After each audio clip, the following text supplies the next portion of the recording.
TFT TV. I'm your host, Cheryl Martinez, and my featured guest today is the gorgeous, the fabulous international model, Olga Salina. Welcome to the show, sweetheart. Thank you. Thank you so much for being here. I am so excited to interview you today. I've taken a look at your portfolio and your bio, and it is really, really impressive.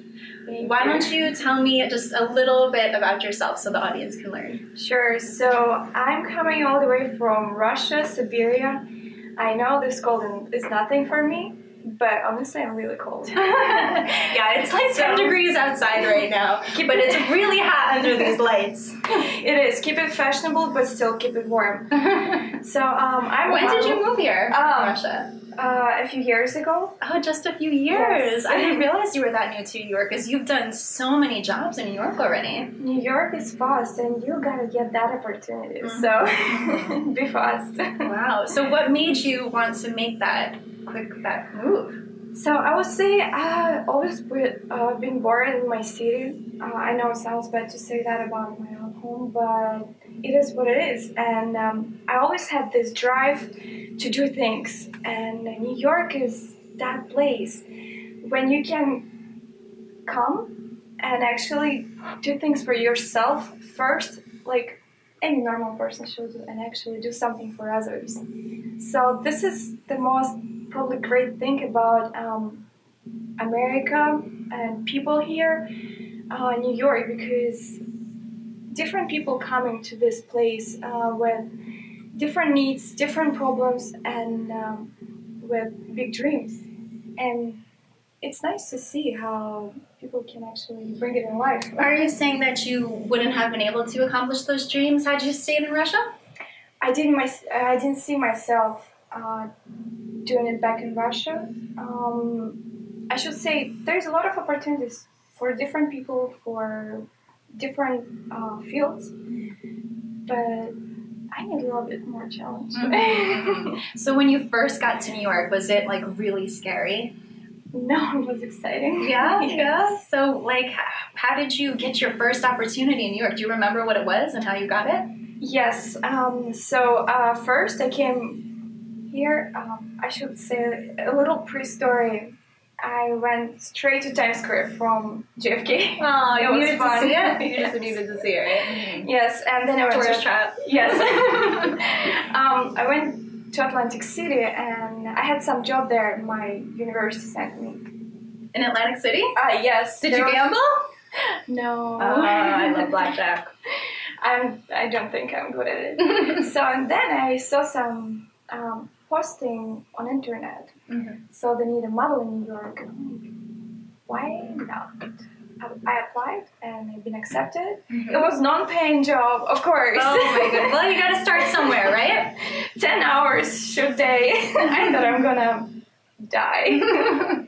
It was fun, though. Wow. Yeah, no, I mean, everyone has paid their dues in their industry, right? Yes. So starting off at like a 10-hour non-paying job to now where you're at now, what would you say is one of the biggest, best modeling jobs you've got now in comparison to that? So the biggest one, I should say, I just worked for 9 West.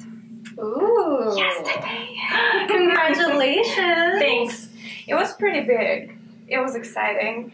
So tell us the details. So it was funny.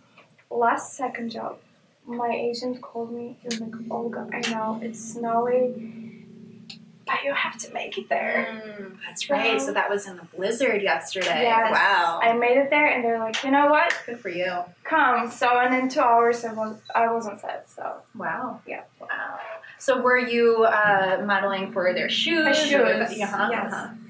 For for magazines where I didn't ask details. You know how it works. We don't ask anything. Are you in a size 6 shoe? Yes. Me or too. 6.5. I did quite a bit of shoe modeling for myself back in my days, and for 9 West and Boutique 9. Oh wow! So we're in the same boat. Yeah, but I don't do it anymore because I've spent too many years dancing, and now my feet aren't as fabulous as they used to be for shoe modeling. But shoe modeling modeling industry is great. I've learned so much. I'd say about half of my shoes are free. I have over 100 pairs of shoes from all the shoe modeling years I used to do back in the day. But that was before the market crash. Now they don't give away samples to the models like they used to. Oh, super. Boo-hoo. But that's okay because I don't have any more space for any more shoes living in New York City.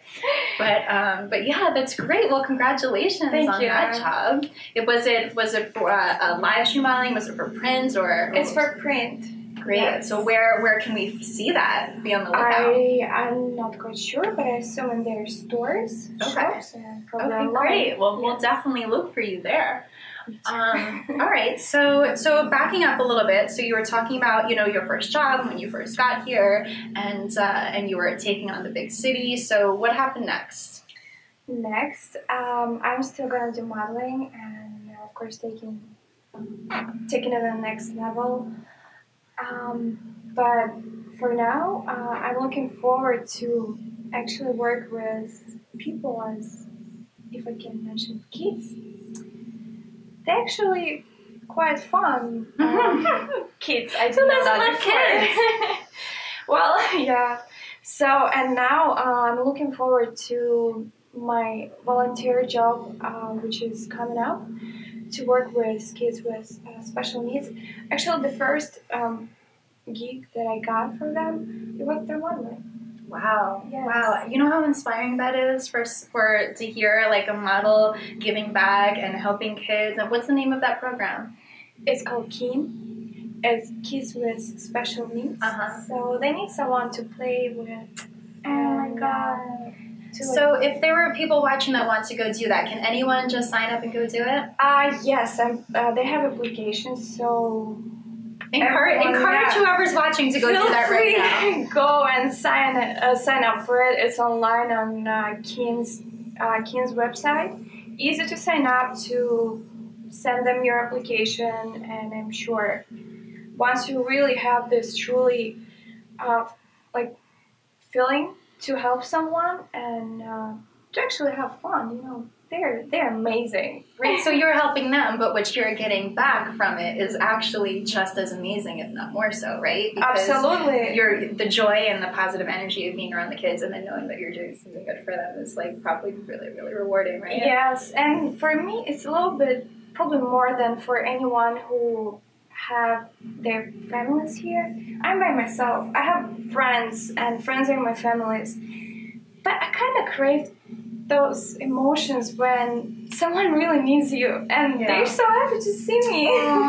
So it's kind of like you're going to see family members, right? Because they know you, they look forward to you coming, and it's the quality time. Oh, absolutely. That's amazing, Olga. I am so impressed right now because it's funny because a lot of time people look at models and just people in the industry in general and kind of think them to be just conceited, for lack of a better word, just because they're in that field. And it's so nice to see how this came into your life through modeling, and it's just such a positive, wonderful thing, and it shows the kind of human being you are. And I'm just so happy to hear this right now. Thank you. I should mention and defend models that most of us are so smart, so kind, who are looking forward for their goals.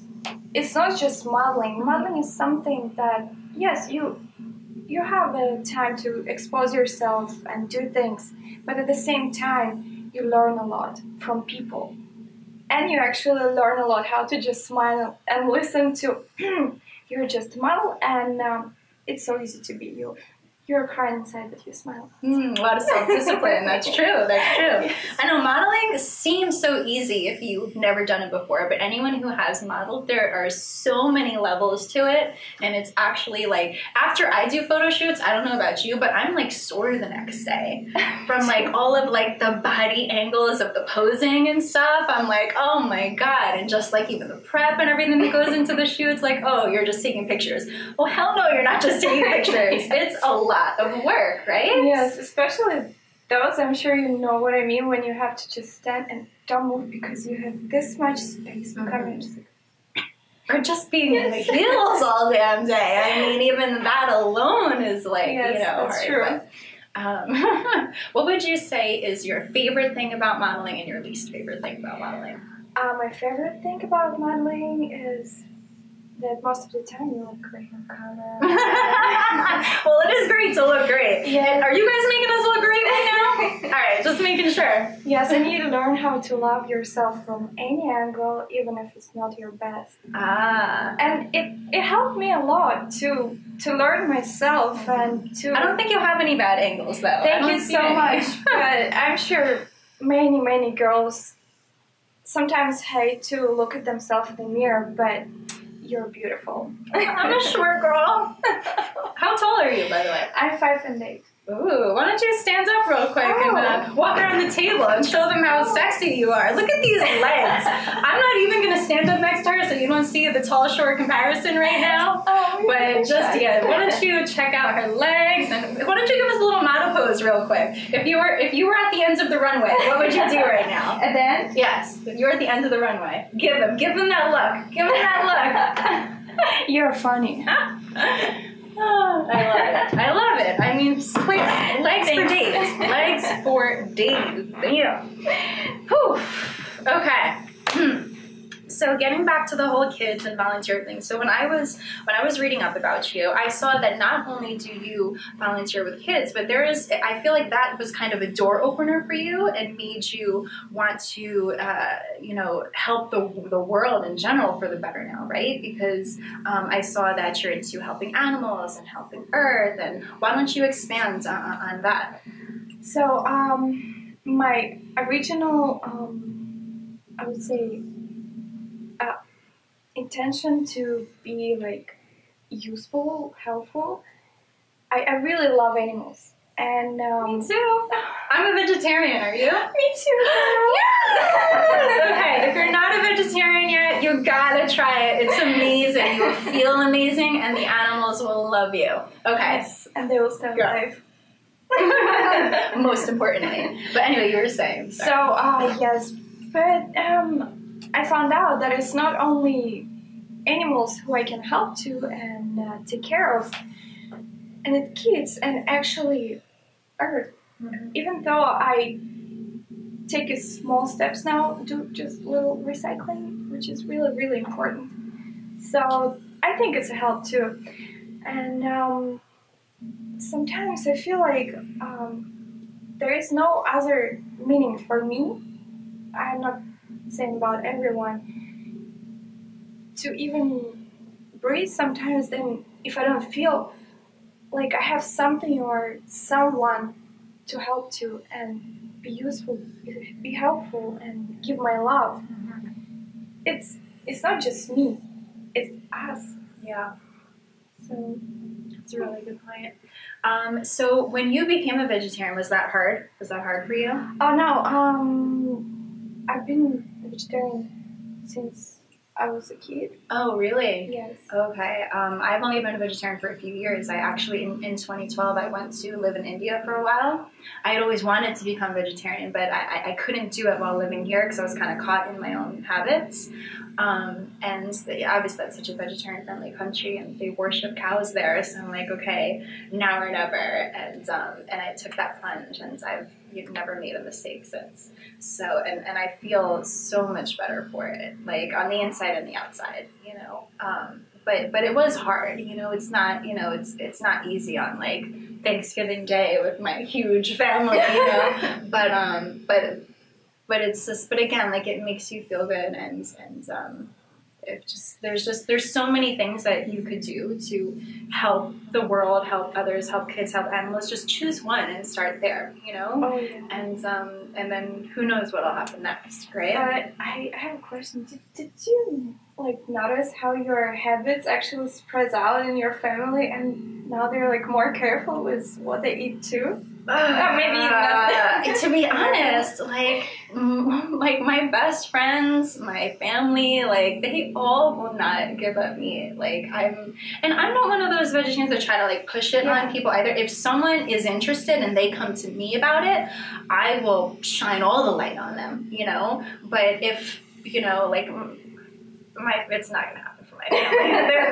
They're Latinos. They have cultural ritual. Like, yeah, it's not gonna happen. Well, I wish, but I'm not gonna push it. You know, I think people have to do it. They have to want to do it for themselves, and then they can look for the help and the inspiration and the guidance to get there. But if they're not even semi-interested, it's, you know, I wouldn't really push people. Let them come to you. You can help educate people, you know, but they need to be the ones to want to make the decisions. And there's so many ways to educate yourself out there. Yeah. In fact, I can't even watch half the things. It just makes me just hysterical, you know? Yeah. But anyway, back to the whole modeling, fashion, blah, blah. So what would you say were some of the key moments in your career, some of the most memorable moments that you've had so far? I would say if it's specific about sets or people or all together, what should we? It's whatever you want. I was thinking more in the modeling industry, but if something's coming to you, feel free to share. Sure. So probably the most important moments for me, as for now, is people that I meet. Mm-hmm. So it's great to be on set and be in front of the camera. It's always good to see yourself somewhere on the street or in a magazine and be surprised. Whoa, that's great. Yeah. But people. Mm-hmm. Sometimes you never know who you can meet. You never know who you're going to meet. Exactly. Yes, and I should mention that I met one girl about 5 years ago, and who knew that she will be the one who actually, how you just said, shine on the light on me, and because of her, now I'm getting so much jobs and great times in the modeling industry. Oh, you want to give her a shout out? Yes, her name is Yelena. Aww. So, shout out to Yelena. Yes, her name is Yelena Sharondak. She's a makeup artist at Dior. So she's been great. Did you meet her because she happened to be doing your makeup for some other shoot? And then, how did you meet her? So, about 5 years ago, I've been living in Brooklyn, and she was looking for a place, and so somehow we found each other online, and she moved to my place, and we found out that my brother and her cousin used to date back in Russia. If the world wasn't already small. Wow. So yeah, that was quite weird, and we're still friends, and she is great. She's actually also into all this Green Planet and... so you already had that in common. Yeah. Yes, animals. So she just used her own connections from the makeup industry, and whenever someone needed a model for something, she was able to bring you on. So, yeah, I think it's something about the makeup, and I asked her one thing, she said me another thing, and I was like, oh, wow. Yeah. See how that happens, right? So, yeah. And that was just kind of like chance even, right? We didn't even know that it's gonna rotate it, like, and to be like this angle for me. Yeah, that's why you really have to be so open-minded in this industry, you know, like be nice to everyone. You never know who you're going to meet, where or why, and what type of connection you may have with that person and what doors that might open. And I also believe that when you meet people, you shouldn't go into the intention of like trying to get something, you know, you should go into intention trying to give. You know, and I think that's very important. What if you can offer that person something and they feel that kind of energy, then it'll come back to you one way or another, you know? Oh, absolutely. And I should say, make friends, not just because you think, as you just said, you can get something, just friends. Friends are amazing. Aww, it's so good. How cute is this girl? Is she not adorable right now? Oh my god, you're so cute, Olga. I'm so glad I just got a chance to get to know you better. Oh, thanks. Olga's been part of the Tools for Talent team for many years now, and also, you know, I've sent her jobs as well. But it's nice to be able to sit with her and have this conversation and really get to know her, because it's different. What I knew Olga, how I knew Olga was pictures in a portfolio. I didn't know her like this. Like, I'm getting to know her right now, and it's really just kind of opened up this whole other image of you that I'm really, really, really thankful I got to see. Thank you, and I should say you're amazing too, and I'm really glad to know you, and I know how much you work to help others. Aww, I remember all your job after the hurricane in Puerto Rico, yeah. Because I'm Puerto Rican. She was the one who I think worked the most to help others. Yeah, thank you, and thank you for coming and being a part of that. Course. So, I definitely would like to offer some advice for aspiring models out there. Since you've started with here and worked your way up to here, from a non-paying job all the way to 9 West, maybe there's some type of advice and tips that you can provide for aspiring models, especially geared towards models who might be coming here from out of the country, models who want to go and start their career in New York, but they don't know anybody in New York, they don't have family in New York, they don't have a place to live in New York. That's very, very scary for most people. So, so focusing towards international models who are coming here for the first time, what kind of advice would you offer them? Well, I would offer, first of all, to believe in yourself. I know it's very easy to say, but I've been there. Take some non-paying jobs. It's okay. But be selective. Be very selective. There is a lot of creeps out there. And especially if you're already coming to Fashion Week and you know what you're coming for. Fashion. Yes. Even though it doesn't give you much money back, it's still great. It's still cool. Use it. Take it. Network. Yes. That's huge advice. And be ready to work a lot. Mm-hmm. Don't cry much. They don't need to see thick your fucking skin. face. You need to have thick skin in this industry, right? You guys are watching Tools for Talent on TFT TV, and I'm your host, Cheryl Martinez. So I'm